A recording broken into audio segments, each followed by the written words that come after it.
السلام علیکم، میں ہوں محمد علی رضا۔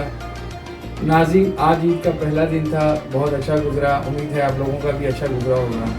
آج میری ٹیم کی طرف سے، میری طرف سے تمام لوگوں کو عید کی بہت بہت مبارکباد۔ اس کے ساتھ ہی میں یہ کہنا چاہوں گا کہ تمام لوگ اپنوں کے ساتھ اچھی عید منائیں، اچھے طریقے سے منائیں، اپنے ان لوگوں کو یاد رکھیں جن لوگوں کے ساتھ آپ کا کبھی دوران اپنا کام کے دوران یا ویسے کسی کا آپ سے دل آزاری ہو گئی ہو یا کسی کے ساتھ آپ کی ناراضگی ہو تو اس کے ساتھ لازمی آپ رجوع کریں، اس کے ساتھ بات کریں۔ آج عید کے دن اس کو ذرا منانے کی کوشش کریں، کیونکہ یہ ایک ایسا دن ہے جس دن آپ لوگ اپنوں کے قریب جاتے ہیں اور اپنوں کو قریب لاتے ہیں۔ اس کے ساتھ ساتھ ان لوگوں کا بھی خیال ضرور رکھیں جو لوگ آپ کے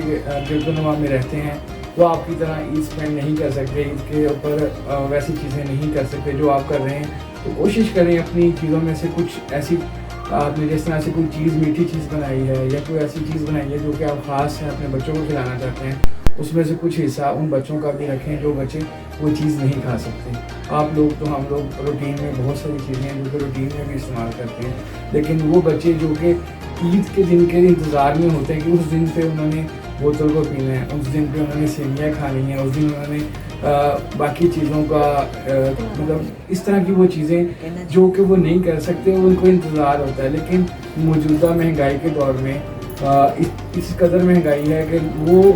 چیزیں بھی ان لوگوں سے دور ہوتی جا رہی ہیں۔ تو امید ہے کہ آپ لوگ، میں، ہمارے جتنے بھی گرد و نواح کے لوگ ہیں، سارے مل کر اگر ہم تھوڑا سا بھی کنٹریبیوٹ کریں ان لوگوں کے لیے جو لوگ ہمارا حصہ ہیں، ہمارے معاشرے کا حصہ ہیں، ہم اگر انہیں اپنی فیملی کا حصہ سمجھیں گے تو امید ہے کہ ایک نہ ایک دن ہم ان کی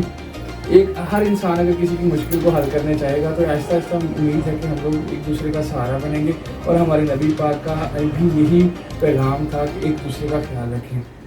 اور پاکستان زندہ باد، اور پاکستان کی آواز ہی ہے نئی آواز۔ عید مبارک، اللہ حافظ۔